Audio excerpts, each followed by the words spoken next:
Bueno, ya son las 8:10. Creo que vamos a comenzar. Señor, gracias por tu palabra. Gracias que tú nos has hablado por tu dirección a través de toda nuestra vida. Y gracias por este libro de Daniel. Ayúdanos a escuchar tu mensaje. Envía tu espíritu para enseñarnos, para aplicar a nuestras vidas la palabra. Y úsanos en tu ministerio, Señor, para bendecir a otras vidas, para compartir tu amor con otros y compartir la historia con otros. En el nombre de Jesús. Amén. Muy bien, pues espero que ustedes estén leyendo Daniel, tal vez más de una vez. Y si están leyendo, una cosa que notamos es que los primeros, pues ya mencioné que hay dos secciones de Daniel. Del capítulo 1 al 6 son pues aventuras en la vida de Daniel, con excepción de este capítulo 3. Lo que vamos a ver hoy no menciona a Daniel, pero sí a los tres amigos de Daniel que conocemos desde el capítulo 1 y que también se mencionaron al final del capítulo 2, en la conclusión de la historia del sueño de Nabucodonosor. Pero una cosa más que en la segunda sección son visiones que tiene Daniel. Son cuatro visiones. Capítulo 6, 7, capítulo 8, capítulo 9 no es una visión, es una oración que Daniel hace, pero aparece un mensajero de Dios en respuesta a su oración, entonces tiene aspectos de visión. Y luego del 10 al 12 es la última visión y más larga de las visiones. Pero también una cosa que notamos en Daniel del 1 al 6 es que no tenemos aquí una historia de David. Son 6 historias independientes y vemos que en cada uno de estos comienza con Daniel, o en el caso de que vamos a ver hoy, el caso de los tres amigos de Daniel, que ellos son desconocidos por el rey, pero al final de la historia el rey reconoce a Daniel, o en este caso a sus amigos, y reconoce a su Dios. Entonces, estas historias realmente son paralelos, no están en secuencia. El libro sí da una secuencia. En el comienzo de cada capítulo identifica un año en que en que sucedió esto. Y sí, estas notas son cronológicas, pero vemos que las experiencias no son cumulativas. Por ejemplo, Nabucodonosor, Nabucodonosor no aparece en la historia del capítulo 1, pero sí dice que Daniel y sus amigos llegaron a ser los sabios más sobresalientes en la corte de Nabucodonosor. Pero cuando llegamos al capítulo 2, Nabucodonosor no los conoce. Y vamos a ver lo mismo en el capítulo 3. Aunque ellos son parte de los oficiales del rey, él no los conoce, pero los conoce por medio de la intervención de Dios, otra vez aquí.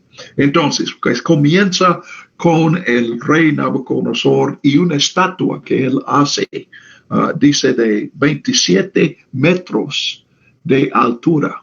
Ahora, las dimensiones aquí no pueden ser históricos. Los que hacen esculturas saben que no puedes hacer una estatua de 27 metros de altura y de menos de 3 metros de,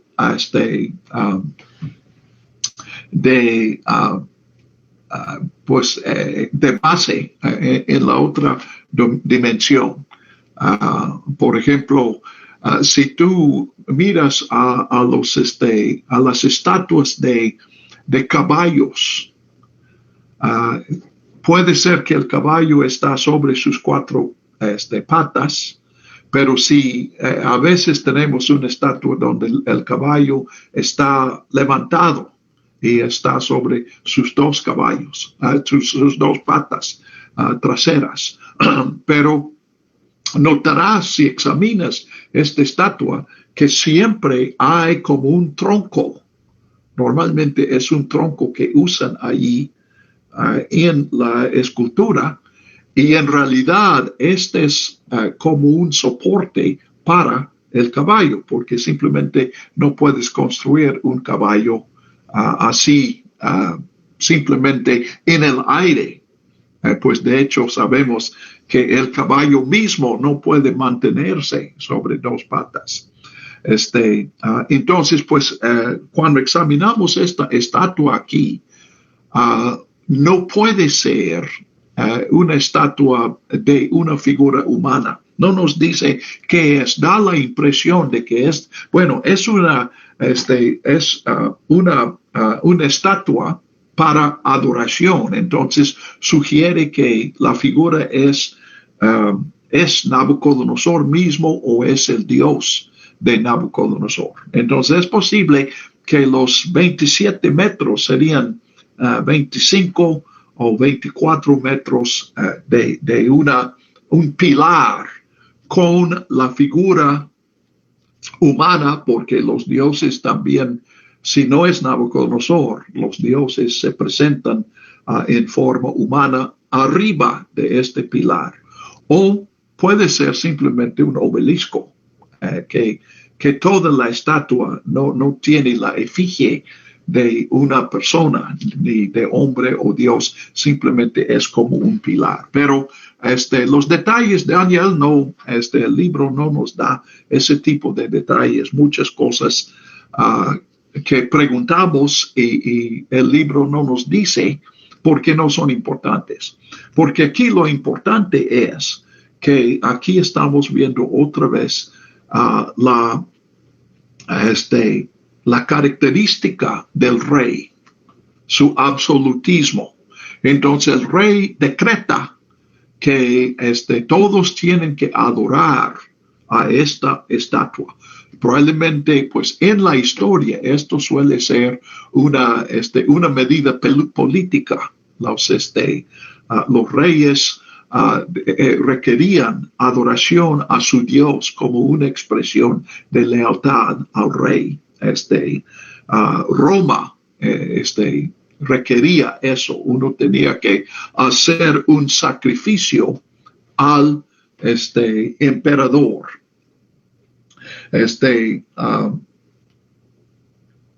Entonces, déjeme ver aquí, perdón.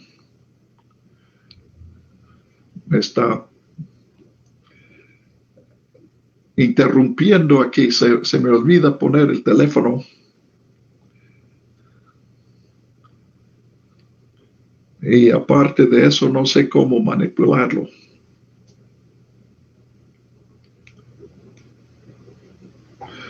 Sí. Ah, caray. Discúlpenme, hermanos.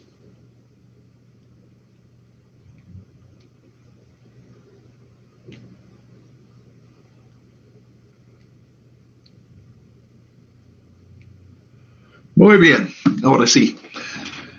Bien, entonces pues todos tienen que adorar y pues ustedes han leído la historia, se les acusa, pues al final del capítulo 2 vemos que Nabucodonosor reconoció la sabiduría de Daniel. Daniel recordó su sueño de Nabucodonosor e interpretó el sueño. Entonces Nabucodonosor le pone sobre la provincia de Babilonia, y Daniel A su vez, pasa esta autoridad a sus tres amigos, Mesac, Sadrach y Abednego. Entonces ahora, pues, los rivales aquí, pues por un lado podemos ver el rey que piensa que puede mandar cualquier cosa. Es un rey absoluto. Entonces, él considera que él tiene derecho de decidir a quienes adoran todos en su imperio.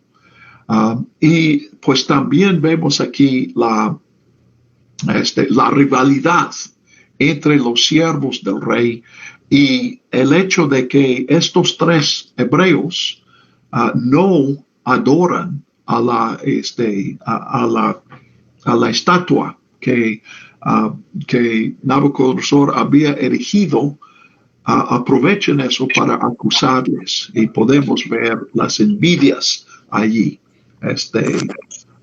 Hola Diana, bienvenida. Maribel, bienvenida. Ángeles, bienvenida. Entonces, pues ellos son acusados y el rey se enoja y los llama y les exige que hagan eso. Pues las palabras claves están en los versículos 15 al 18. El rey pregunta en 14 a los tres si es cierto que ellos no han adorado a la estatua de oro.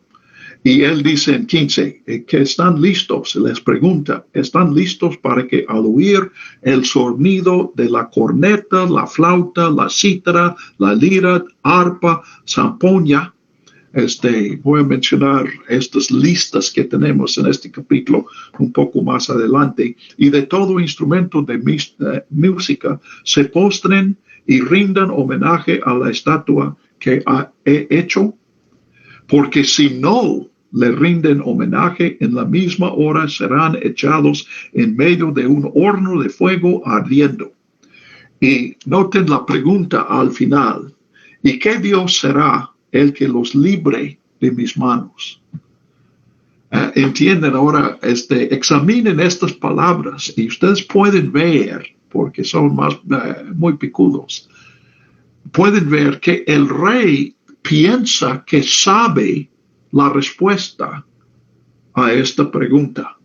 Para Nabucodonosor, no desde la perspectiva de estos tres hebreos, sino desde la perspectiva de Nabucodonosor, que Dios es capaz de librarlos de sus manos.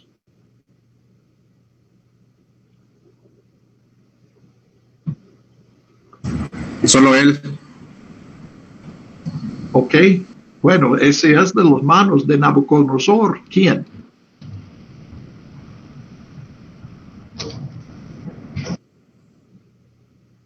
Nabucodonosor no nos va a librar de las manos de Nabucodonosor. Entonces, ¿quién lo va a hacer? Tienes la respuesta, César, pero la respuesta se debe, ¿qué está pensando él? Si le preguntas a Nabucodonosor, ¿qué Dios puede librar a tus siervos de tus manos? ¿Cuál respuesta daría Nabucodonosor? ¿El Dios de Daniel? Bueno, el que interpreta. No. Ya me perdí. ¿Qué piensa él aquí que va a pasar? ¿Qué piensa Nabucodonosor que va a pasar a estos tres si no adoran a su estatua? ¿Que no hay Dios? Exacto, no hay ninguno. Entonces ellos van a estar destruidos. Él está ofreciéndoles la vida y a Nabucodonosor le parece una locura no aprovechar la oportunidad, porque él dice, o adoran mi estatua o yo los voy a matar. Pero noten cómo ellos contestan. 16. Oh Nabucodonosor, no necesitamos nosotros responderte sobre esto. Ahora, esto también necesitamos examinar un poco. Volviendo atrás al versículo 15, como dice César, ellos sí creen que existe un Dios que les puede librar de las manos del emperador, pero él no lo cree. Entonces, esta es parte de lo ameno de la historia aquí, que él hace una pregunta retórica, es lo que se llama. Es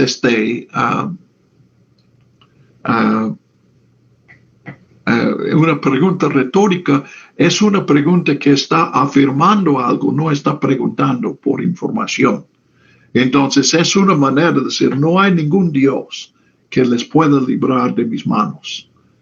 Pero lo hace en forma de pregunta de Nabucodonosor. Y la ironía aquí es que se le contesta su pregunta. Dios contesta su pregunta en la historia aquí. Entonces, Sadrach, Mesach y Abednego, ellos dicen, no necesitamos dar respuesta. Ahora, aquí yo creo que esa pregunta también tiene dos interpretaciones. Una interpretación, o sea, parte de lo que ellos están diciendo es, oh rey, esto no es algo que nosotros decidamos, porque ese Dios existe y no es necesario que nosotros digamos quién es ese Dios. Él puede manifestarse a sí mismo. O también es que ellos están diciendo, nosotros ya hemos decidido. O sea, en el versículo 15, el rey quiere que ellos decidan adorar a su estatua. Y ellos están diciendo en el 16, es que ya hemos decidido eso. Y siguen diciendo en el 17, nuestro Dios nuestro Dios tiene el poder para librarnos de tu mano. Pero nosotros no sabemos si vamos a vivir o si vamos a morir. Lo que sí sabemos es que no vamos a ser infieles a nuestro Dios. Versículos 17. Si es así, nuestro Dios, a quien rendimos culto, puede librarnos del horno del fuego ardiendo, y de tu mano, oh rey, nos librará. Y si no, que sea de tu conocimiento, oh rey, que no hemos de rendir culto a tu Dios, ni tampoco hemos de dar homenaje a la estatua que has levantado. Entonces, ellos,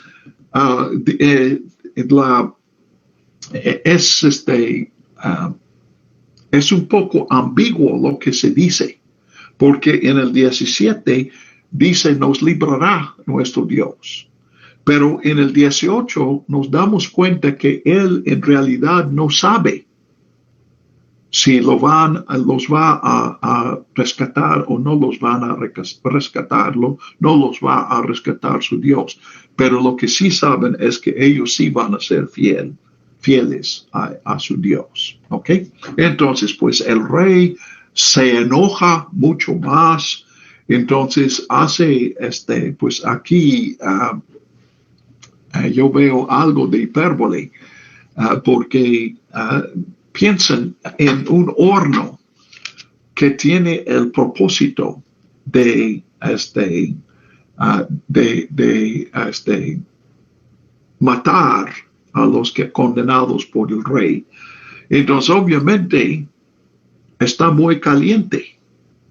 Pero aquí él dice que se calentó 7 veces más de lo acostumbrado. Cuando reflexionamos, primero nos damos cuenta que no contaban con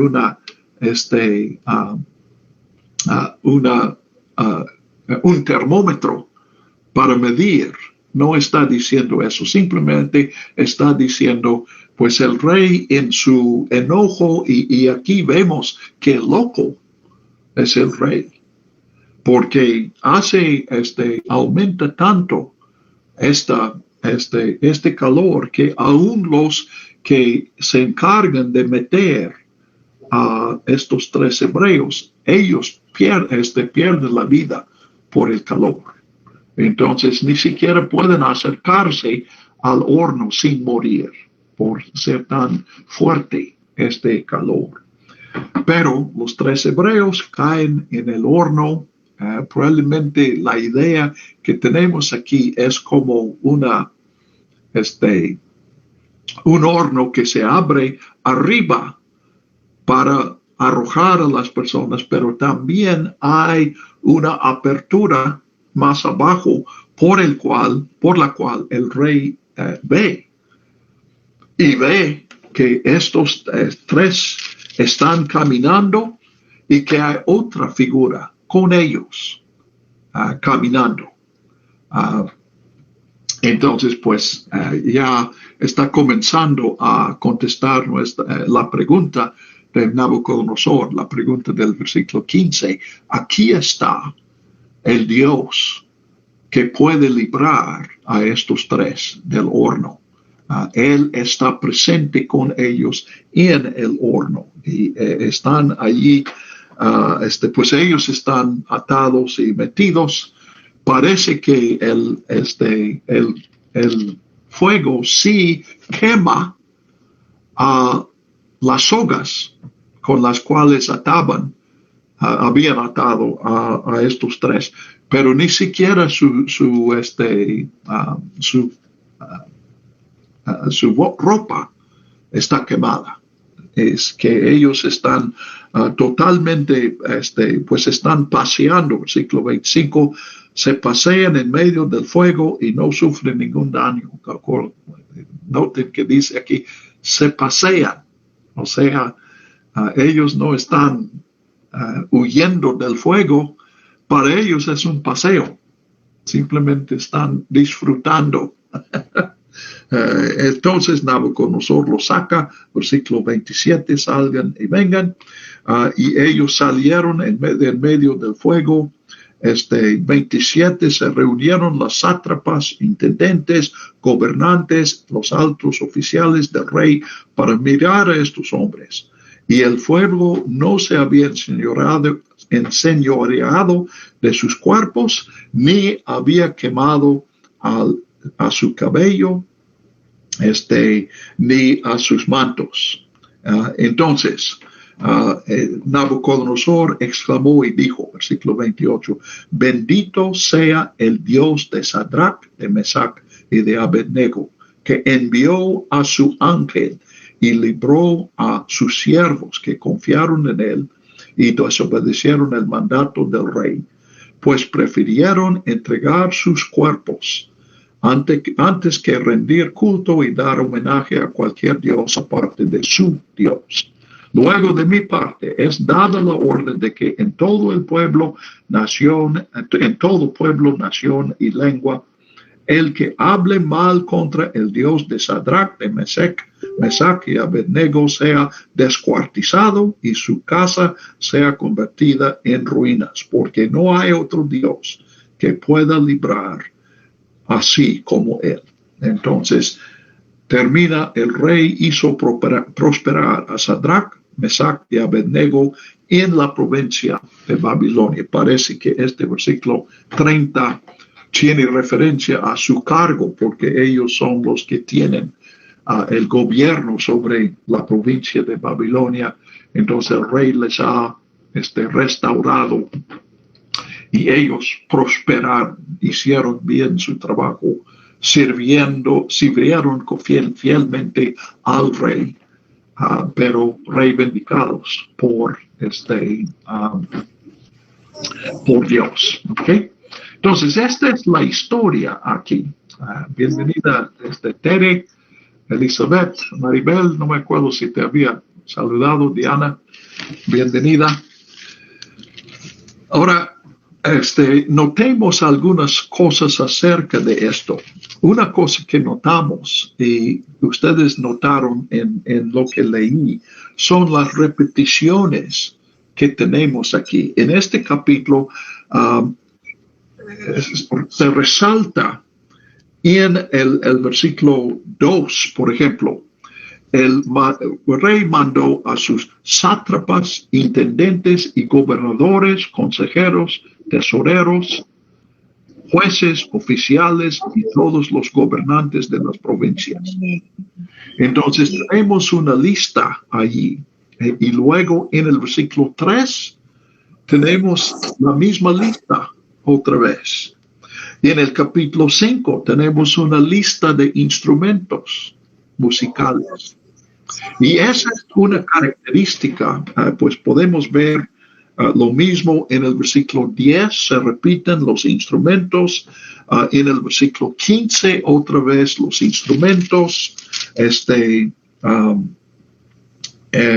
Y en 29, pueblo, nación, lengua. Antes habíamos visto pueblo, nación y lengua. Y una característica de este capítulo es esta repetición, que no parece muy necesario.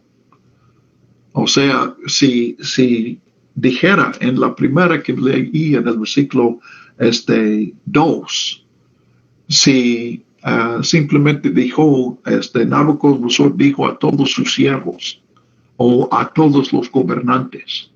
Pero en lugar de eso tenemos una lista. Ahora, esta es una característica de estos primeros 6 capítulos. Y vemos en otros capítulos. Creo que es más frecuente en este capítulo 3. Pero encontramos lo mismo en los capítulos 2 y 4 también, cuando menos estos. Y me parece que aquí está resaltando la autoridad del rey. Y que el rey tiene muchos que le sirven, tiene abundancia de música, tiene abundancia de todo, porque es el rey. Y lo que tenemos en todos estos capítulos, y también en los capítulos del 7 al 10 o 12, en las visiones también, es que sobre la autoridad del emperador más poderoso en el mundo es la soberanía de Dios. Entonces, cada una de las historias presenta esta verdad de alguna forma. Y me parece que estas listas son parte de esa lección. Ahora, otra cosa que quiero mencionar es en el versículo 3 y también en el versículo 5, y ya vimos 10 y 15 también. La lista de los instrumentos aquí son instrumentos que se usaban en el tiempo de los Seleucidas. Ahora, nosotros lo que tenemos en la traducción ponen un instrumento semejante que es de nuestro conocimiento. Ahora, la verdad, algunos todavía no sé, por ejemplo, no sé qué es una zampoña. Pero los nombres, estas palabras, estos son instrumentos que se usaban en el tiempo de los Seleucidas. Acuérdense que yo les mencioné que Daniel se coloca en el tiempo de Nabucodonosor, el emperador babilonio que conquistó a Judá. Pero los instrumentos que tenemos aquí son los instrumentos que se usaban en el tiempo de los Seleucidas, que es más o menos desde, pues, en la segunda mitad del siglo III y la primera mitad del siglo II antes de Cristo. Nabucodonosor vivió en los siglos 7 y 6 antes de Jesús. Entonces, pues, esta es una de las evidencias para los expertos en esto, que ellos en lo que se basan para decir que el libro de Daniel fue compuesto en el tiempo de los Seleucidas. Entonces, dicen que estos son instrumentos que, por lo que podemos entender, Daniel no hubiera conocido, ni Nabucodonosor hubiera conocido. Eso en cuanto al tiempo cuando se escribió. También quiero mencionar aquí una palabra que se usa mucho. Pueden ver por primera vez en el versículo 5,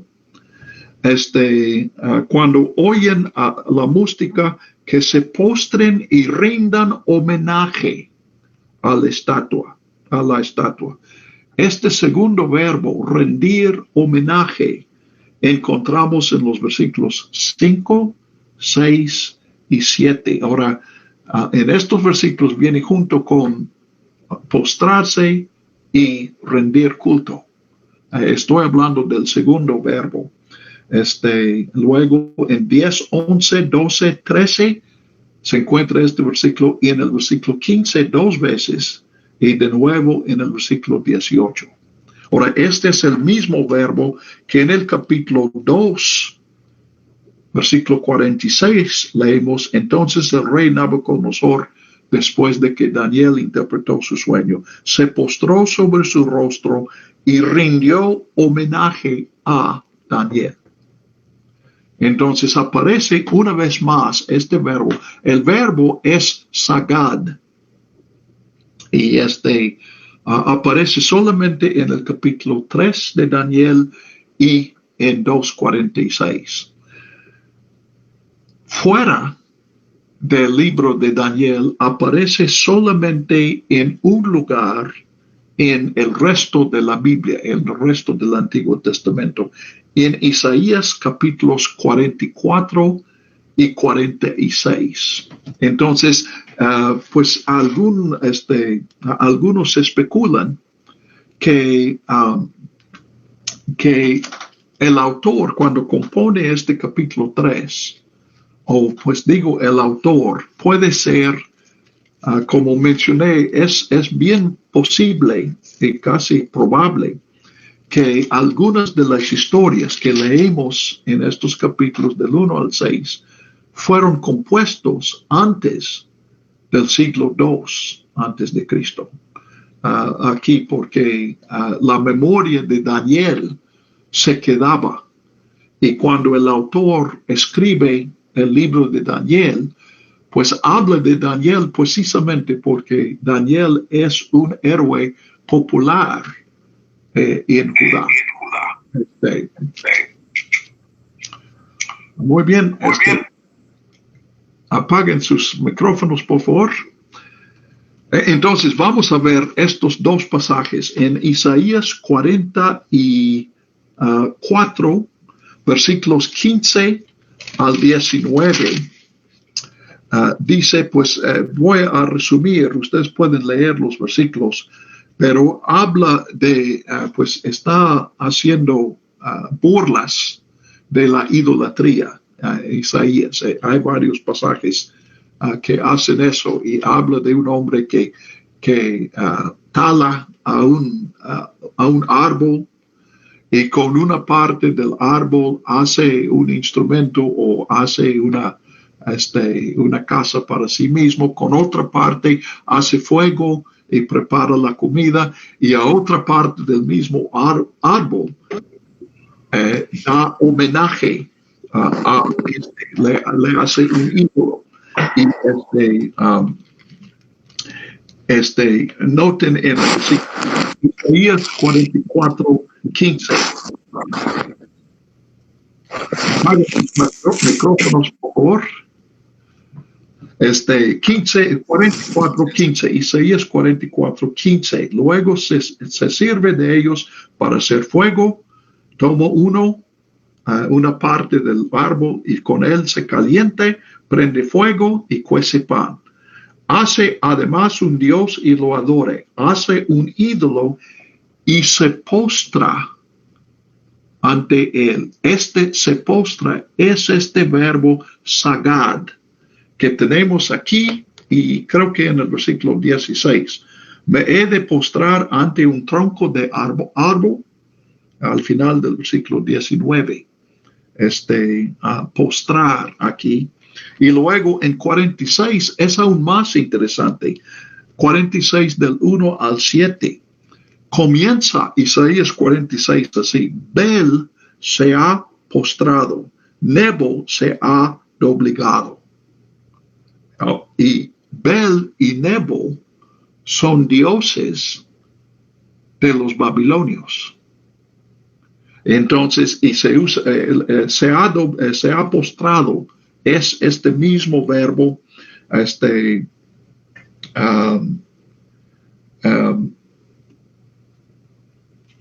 y habla, déjeme ver en el versículo 7, bueno, está hablando de que tienen que llevar sus dioses, pero creo que más adelante vuelve a tener este verbo postrarse. En estos, bueno, sí, en el versículo 2 aparece y hasta el versículo 7 está hablando de estos dioses de Babilonia. Entonces, a lo que voy es que este es un verbo que encontramos solamente en Daniel 3 y tres versículos antes del comienzo de Daniel 3.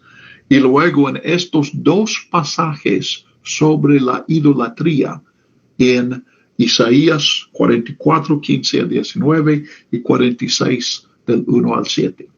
Y la conclusión que algunos sacan es que el autor, cuando escribe Daniel 3, está meditando en estos dos pasajes en Isaías. Y como menciono, uno de estos pasajes tiene referencia directa a Babilonia, porque los dos dioses que se mencionan en Isaías 46:1 son dioses babilonios. Entonces es interesante este verbo. Y también pues quería mencionar el ángel que ven aquí. Ahora, en el versículo 28, el Dios de Sadrach, Mesach y Abednego envió a su ángel y libró a sus siervos. Y este es el ángel que encuentran pues en el versículo 25, el aspecto del cuarto, la cuarta figura en el horno, es semejante a un hijo de los dioses. Ahora, hijo de los dioses quiere decir una figura divina. Un hijo de Dios quiere decir un Dios.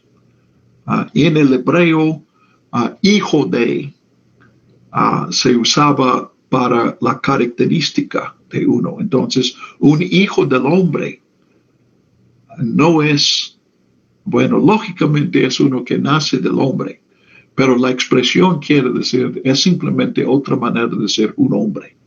Entonces, hijo de los dioses en el versículo 25 identifica a esta figura como Dios. Y yo creo que el autor está entendiendo que el que los acompaña en el horno no es un enviado de Dios, es el Dios de Sadrach, Mesach y Abednego. ¿Okay? Muy bien, pues quería comentar algunos notas aquí. Espero que ustedes puedan colocar todo en su lugar.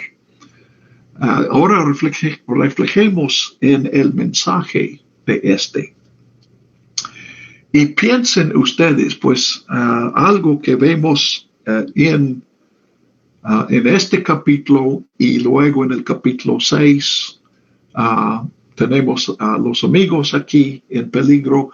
En el capítulo 6 es Daniel en la fosa de los leones.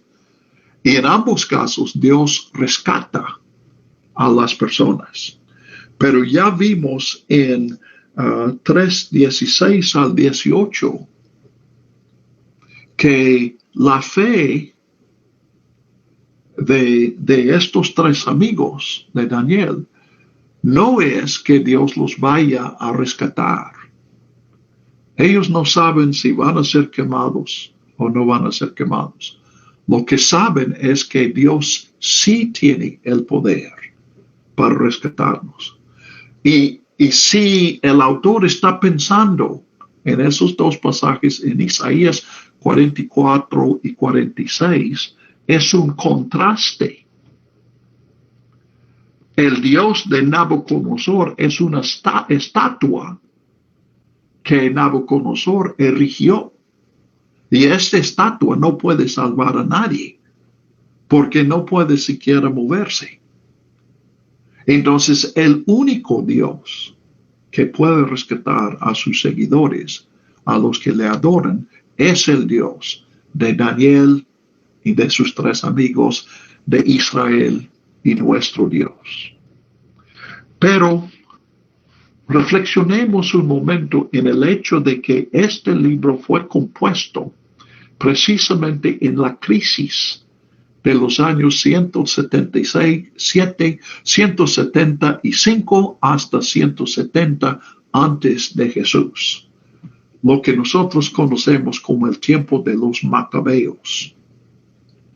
Y podemos leer en primero y segundo de Macabeos. Si tienes una Biblia católica, puedes leer esos dos libros y verás que en esos libros no leemos de rescates del tipo que tenemos aquí en Daniel 3 y 6.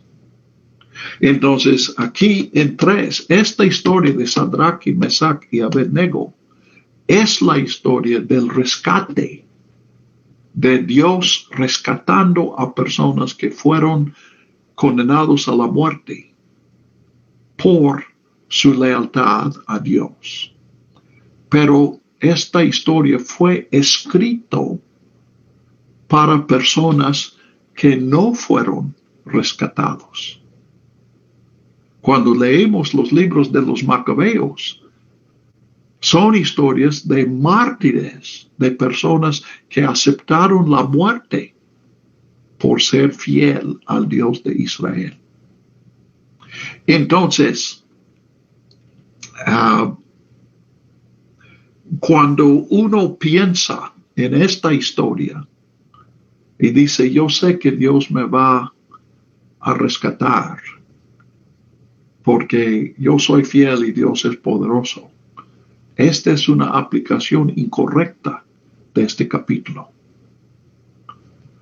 El autor no está escribiendo para decir a su comunidad, nadie aquí va a morir, sino está diciendo, enfrenten a la muerte con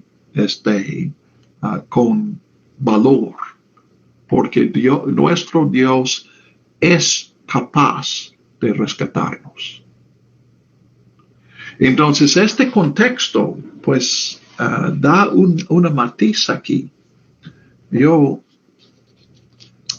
pues, en el tiempo, yo sé que ustedes en su congregación, los que están en Nextlalpan, han sufrido de manera fuerte de la COVID. Han perdido, creo que fueron unos 5 de su comunidad que han muerto en la pandemia. ¿Y dónde está el rescate de Dios? De hecho, aún cuando hablamos de milagros de Dios, hablamos del milagro, pues Dios nos ha protegido. Pero no es que llegamos al momento de la muerte y Dios nos volvió a la vida. Yo creo que hay algunas personas así, pero la mayoría de los que llegan a ese punto sí mueren. Y todos hemos tenido la experiencia de orar por personas que luego murieron. Entonces, ¿qué tiene que decirnos? ¿Qué mensaje tiene para nosotros el libro de Daniel? Yo, pues no quiero violar una confianza y quiero decirlo con todo respeto, pero hoy murió un hermano por quien yo estaba orando en otra ciudad de la República. Y yo hablaba con un familiar de él el lunes y dije, ¿cómo sigue? Y dijo, bueno, le están dando oxígeno, pero yo sé que va a recuperar porque es un siervo de Dios y Dios protege a sus siervos. Y la misma persona que me dijo eso el lunes, hoy, tuvo que decirme, ya falleció. Entonces, pues yo cuando menciono a Daniel y Macabeos, pienso en Hebreos, porque en Hebreos 11 hay referencia a Daniel, no aparece el nombre, pero él dice que algunos fueron rescatados de leones por su fe. Y enseguida, Hebreos 11, 32, 33, dice, otros no aceptaron el rescate porque anhelaban una resurrección mejor. Entonces, ¿podemos decir eso? Yo sé que algunos de ustedes en sus familias han perdido a personas. Podemos decir y consolarnos con la idea de que esas personas han alcanzado una mejor vida. Mejor que la vida que pedimos que Dios diera a esas personas. Cuando yo digo eso, yo quiero decirlo con humildad. Porque ante estas cuestiones de vida y muerte y en este año han sido muy reales para nosotros, mi fe no es superior a la fe de otros. Yo lucho lo mismo con esto. Yo tengo las mismas preguntas, Señor, ¿qué pasó? Lo que pedí, no lo hiciste. Y esta es una realidad de la vida cristiana. Pero podemos leer una historia y sí, así, y podemos decir, Dios puede rescatar a cualquier persona que Él quiera. Pero vemos que con frecuencia Dios prefiere dar una mejor bendición. Ahora, esta mejor bendición, la resurrección mejor que Hebreos menciona, Hebreos 11, esto no aparece en el Antiguo Testamento. Podemos ver en todos los libros del Antiguo Testamento la idea de que la muerte es el final. Pero interesantemente, Daniel es casi seguramente el último libro del Antiguo Testamento en el momento de en el momento que fue escrito. Fue escrito después de todos los otros libros. Y es apenas en Daniel, vamos a ver en el capítulo 12, que habla de resurrección. A veces tenemos un vistazo en Job, en otras partes, un vistazo de que tal vez la muerte no es el final. Pero la idea de que después de muerte hay una resurrección, una restauración de vida y una vida mejor. Esa es una idea del Nuevo Testamento. Y apenas está asomándose al final del libro de Daniel, en el último capítulo del Daniel, y por lo tanto, en cierto sentido, en el último capítulo del Antiguo Testamento. Pero el poder de Dios, que no es limitado ni siquiera por la muerte, esta idea sí está en todo el Antiguo Testamento. ¿Ok? Entonces, pues les invito pues, seguramente hay alguna pregunta sobre un detalle que he mencionado aquí, pero también sus reflexiones. Les invito a que nosotros pensemos en esta historia y también en esta idea, pues por un lado tenemos la historia es memorable y probablemente algunos de ustedes como yo escucharon como niños de esta historia de los tres amigos de Daniel danzando en el fuego y el rescate memorable que Dios le da. Y qué bueno, es una historia que debemos recordar. Y luego Daniel, capítulo 6, es paralelo a eso. Pero sin descartar esta historia. Eso sí es enseñanza de la Biblia. Pero yo estoy sugiriendo que aún el autor de Daniel entiende que esta es la excepción. Cuando hay persecución de los seguidores del verdadero Dios, los que son rescatados son las excepciones. La regla es que tienen que poner su vida. Y hemos hablado en otros estudios de la necesidad de que nosotros, pues cuando seguimos a Jesús, tenemos que aceptar que vamos a morir por Jesús, ya sea en abonos o al contado. Entonces, ¿qué reflexiones tienen ustedes? O también preguntas si quieren pedir una aclaración.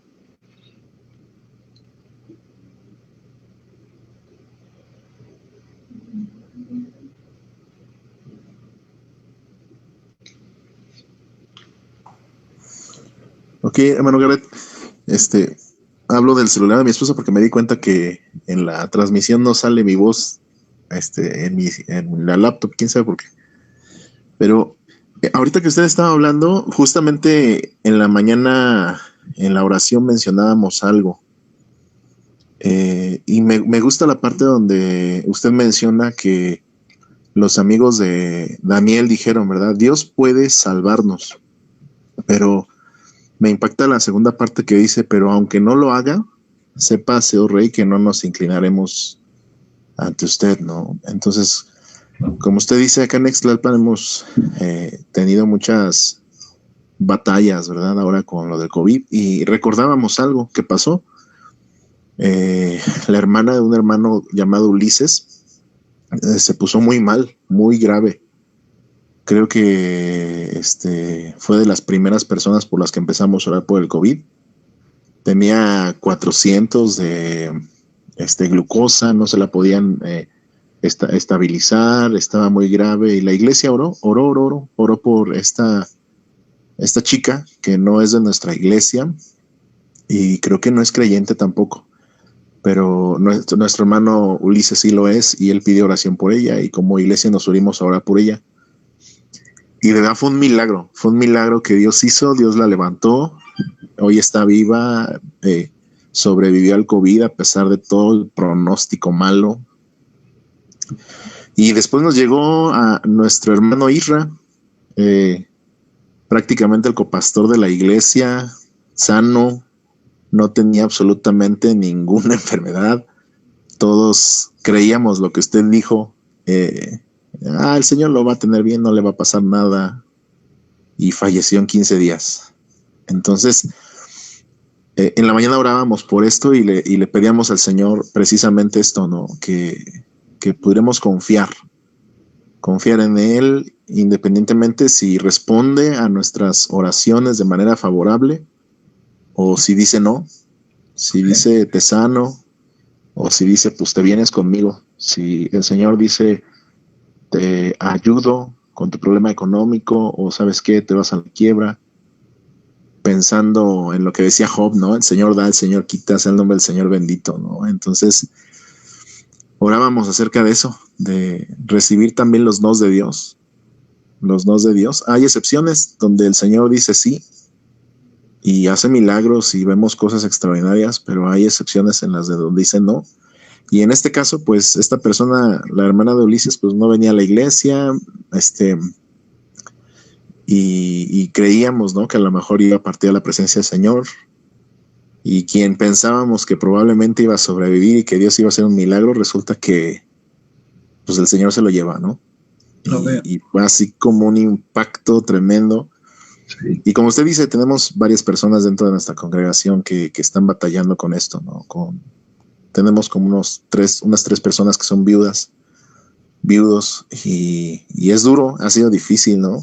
Por el asunto de la tristeza, algunos que se están metiendo en una depresión, pero creo que también nos está llevando a la convicción de entender que también cuando el Señor se lleva a alguien, pues también es una victoria, ¿no? Porque nuestros hermanos están en su presencia y han recibido la corona de la vida, pero a veces nos cuesta trabajo entender eso que usted dice, querido hermano. La verdad nos cuesta trabajo entender que también Dios sana a través de la muerte, ¿no? Que también Dios nos da vida eterna a través de la muerte, y a veces nos quedamos como pensando, híjole, como Marta y María, ¿no? Pero si hubieras estado aquí, Señor. Y sí es duro, pero creo que es parte de la madurez entender esto que nos está diciendo usted, y súper, súper importante, porque también hay muchas personas cristianas que se están alejando del Señor precisamente por esto, porque pidieron, oraron, ayunaron, suplicaron, y Dios pues no sanó a su familiar, ¿no? Se lo llevó. Padres, hermanos, hijos. Y hay gente que no lo está entendiendo y se están alejando del camino del Señor, ¿no? Y entender que bueno, pues Dios es soberano, ¿no? Me encanta lo que dice este pasaje, es uno de mis favoritos, ¿no? Si el Señor puede salvarnos de este horno, pero si no nos salva, sépase, oh Rey, que aún así no doblaremos nuestras rodillas, ¿no? Gracias, sí.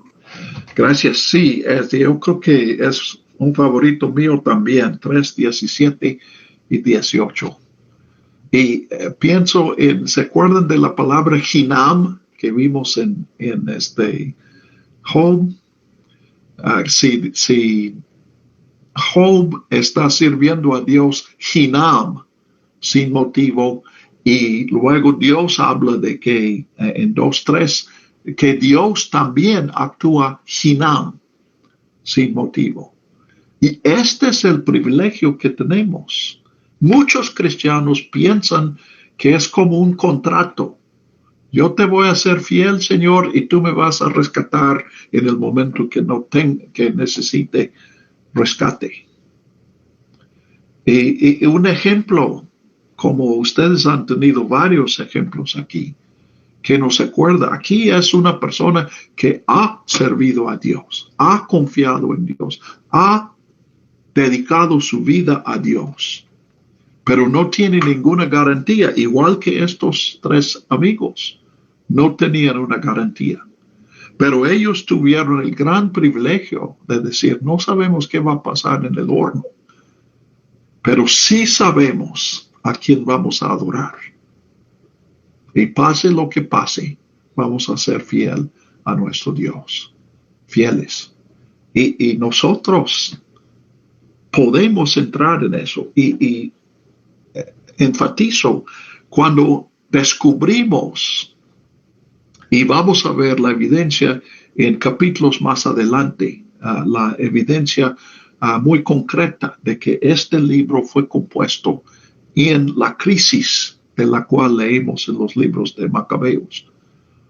Cuando nos damos cuenta de eso, entonces nos damos cuenta que este capítulo 3 no es una garantía. Y el versículo 18 es muy importante, porque nosotros tampoco sabemos quiénes van a ser rescatados y quiénes no.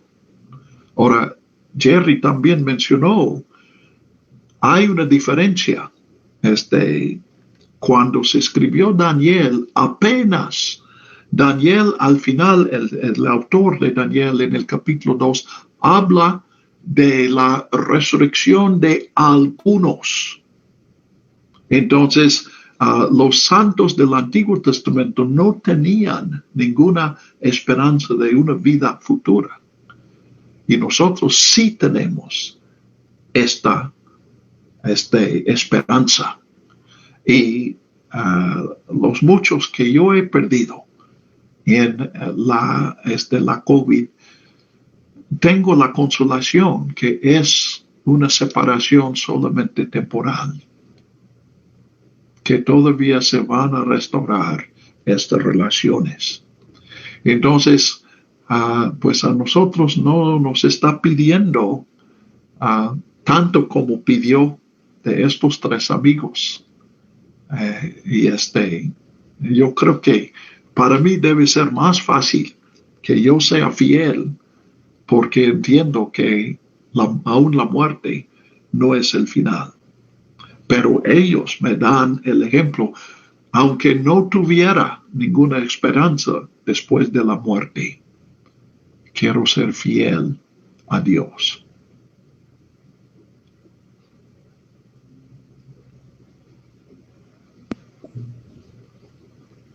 ¿Quién más? Bienvenida, Dulce.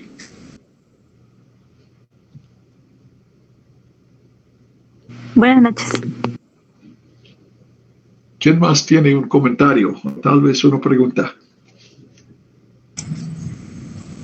Yo Sí, César. creo que no tengo idea de lo que menciona Macabeos. Pero solamente escuchar que no es necesariamente algo agradable en cuanto a persecución y demás. Creo que hay dos cosas que quisiera resaltar que en lo personal a mí me están llamando la atención. Y la primera de ellas es entender quién es Dios y entender cómo se puede expresar mi fe a Dios. La primera de ellas es que a pesar de que los tres amigos de Daniel pudieran perder la vida en el horno, ellos saben que Dios es confiable, o sea, es alguien en quien se puede confiar. Y prácticamente eso les da la oportunidad de tener fe en Él. Creo que a veces lidiamos más con cómo concebimos quién es Dios que necesariamente con lo que verdaderamente Dios es. Algo que alguna vez me pasó, que a lo mejor no tiene nada que ver con persecución. Yo estaba enojado con una persona y yo decía, Señor, es que yo quisiera que disciplinaras a esa persona, pero yo sé que eres misericordioso y que si esa persona te pide perdón, tú lo vas a bendecir. Entonces, eso para mí tiene pinta de ser injusto. Sin embargo, si lo hace Dios, es justo en todo sentido, porque lo hizo conmigo. Entonces, finalmente, el que yo conciba mal quién es Dios, no me permite confiar en lo que Él haga. Entonces, por eso es que encuentro que el resultado de esta confianza y de cómo perciben quién es Dios puede tener la disposición a morir, sea cual sea el resultado. Entonces, me impacta porque, bueno, yo estoy estudiando actualmente Mateo, y en una de las bienaventuranzas dice, bienaventurados cuando los persigan, los vituperen, por causa de mí, dice el Señor Jesús. Ya ni siquiera por quién seas lo que hagas, sino solamente por Jesús, o sea, porque tú creas en Jesús. Pero yo, en ese punto digo, ¿cómo puedo ser yo dichoso si me están persiguiendo, ¿no? Si me están atacando? Pero creo que en ese punto es donde Jesús es digno de que yo crea en Él, y que al final, o sea, esto va a suceder solamente por creer en Jesús. Entonces, no sé, como que de alguna manera encuentro confrontación, porque quizá yo no, o sea, si a mí Nabucodonosor me ofreciera vida, quizá yo diría, bueno, quisiera más vivir, ¿no? Entonces, sí creo que es algo mucho a qué meditar, porque al final de cuentas, mi mala percepción de Dios puede hacer que yo entorpezca en cuanto a mi fe. Así que, no sé, como que estoy meditando en esa idea. Gracias. Sí, muchas gracias. Si tú has perdido a un ser querido y estás frustrada o frustrado con Dios, enojada o enojado con Dios, Pues acuérdate de Job. Job dijo, fue honesto con Dios. Dijo lo que parece blasfemias. Definitivamente a sus amigos se parecían blasfemias, pero Dios le escuchó y no lo abandonó. Y Dios dio a Job la oportunidad de arrepentirse. Pero por un lado, entonces, si estás enojado, habla con Dios, dile. Pero por otro lado, tenemos este privilegio que precisamente cuando estamos en la prueba, podemos decir lo que estos amigos dicen en 3:17 y 18. Señor, sé que tienes el poder, pero no sé qué vas a hacer con tu poder. Pero haga lo que hagas, lo que hicieras, te voy a adorar, te voy a ser fiel. Este es el privilegio que nosotros tenemos. Y el Espíritu nos está invitando a hacer el intento. Y vamos a descubrir que Dios sí está formando este carácter en nosotros.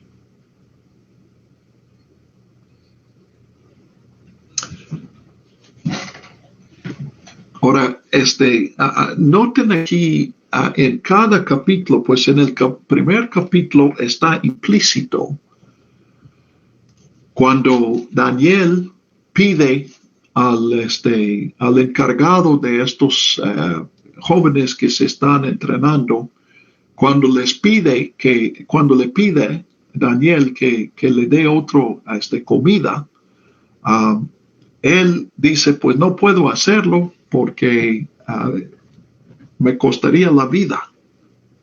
En el capítulo 2, el faraón, pero Nabucodonosor, manda matar a todos los sabios, todos los intérpretes de sueños, todos los caldeos. Y ahora en el capítulo 3 vemos yo creo que es una hipérbole. No siempre es tan arbitrario el poder, pero el poder siempre es una amenaza. Él declara, o adoras a esta estatua o mueres. Y al final, él invierte, pero es la misma autoridad injusta, porque dice versículo 29, el que hable mal contra el Dios de Sadrach, de Mesac, de Abednego, sea descuartizado. Y nosotros leemos eso y decimos, bueno, como que, se ve que Dios ha ganado la victoria sobre los dioses de Nabucodonosor. Pero nosotros podemos decir, y creo que todos los lectores, los lectores originales de Daniel pueden decir, pero esto tampoco es lo que Dios quiere. Es más, Dios no necesita que algún emperador amenace con la muerte a los que no le adoren.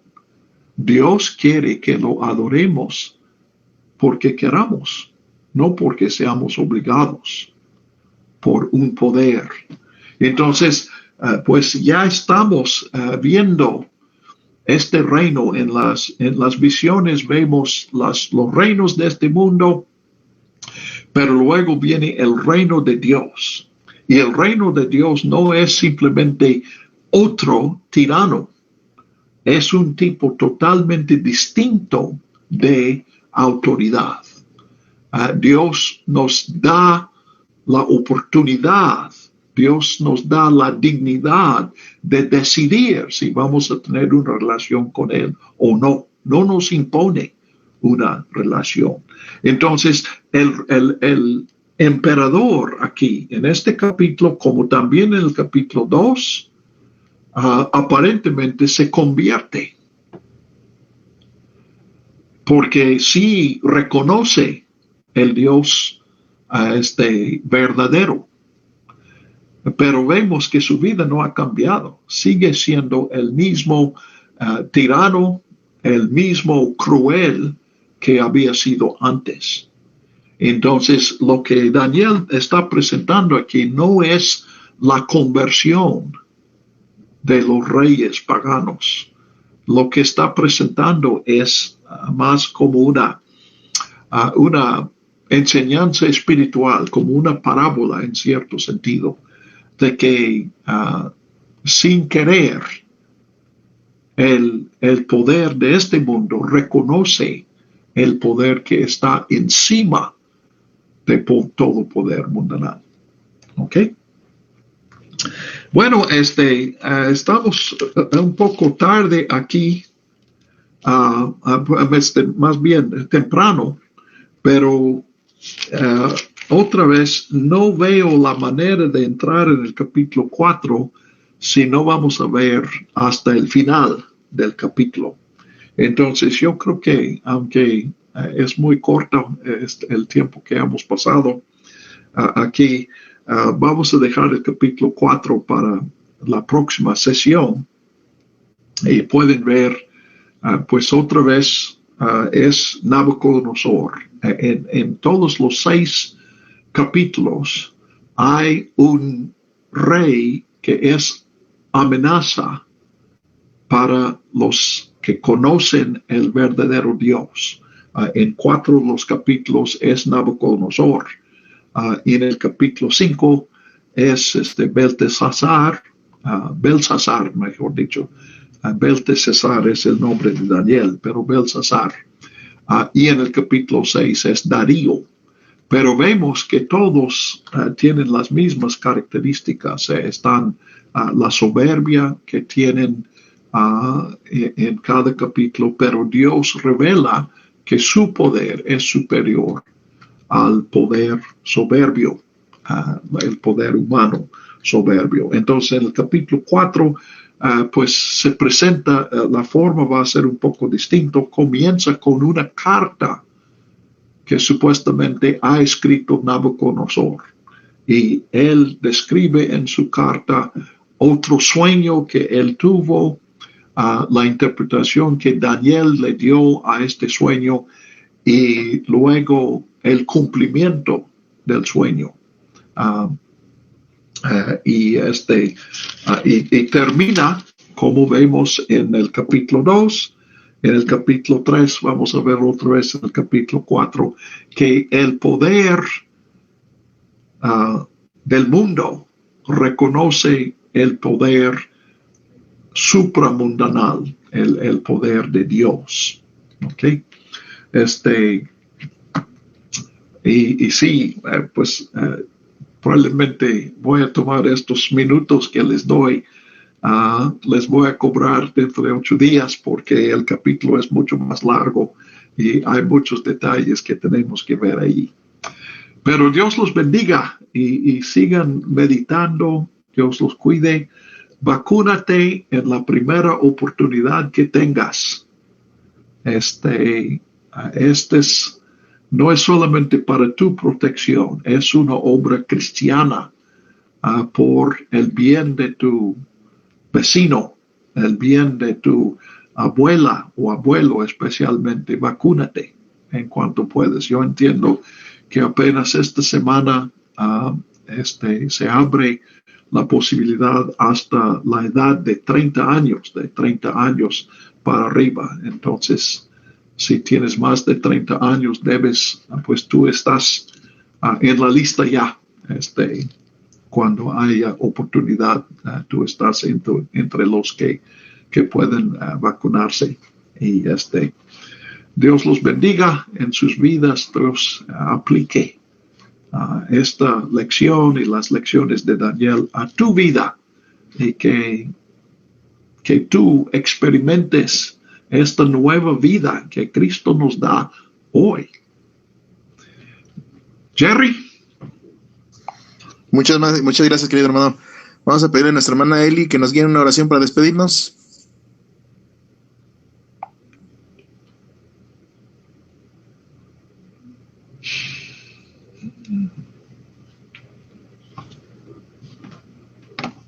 Ok, cerramos nuestros ojos. Gracias te damos, poderoso Señor Jesucristo, en esta hora, por estas palabras, Señor, que hoy entendemos que a pesar de todo lo que hemos pasado, Señor, tú eres fiel, tú eres poderoso. Sabemos que de alguna manera tenemos que entregar nuestra vida a ti. Hoy entendimos eso. A veces puede ser, como dijo nuestro pastor, en abonos, o a veces puede ser al contado. Pero hoy queremos darte gracias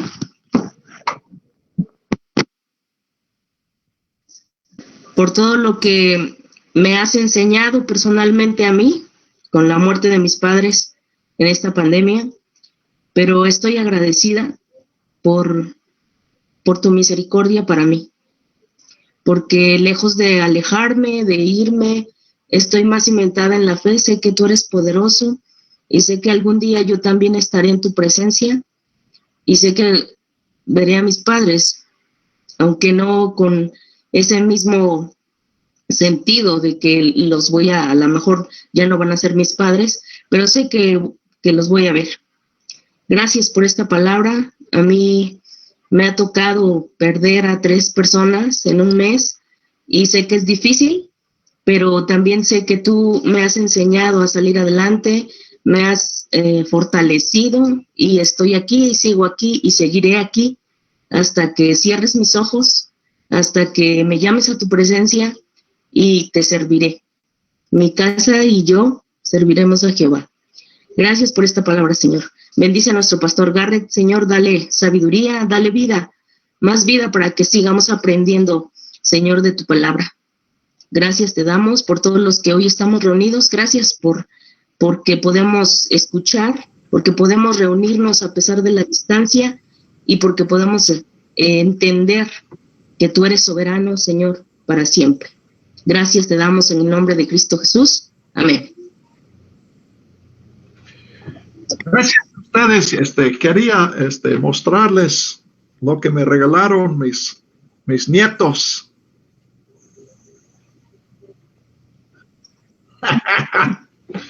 Saben que el número y Juan es como dicen uno en inglés.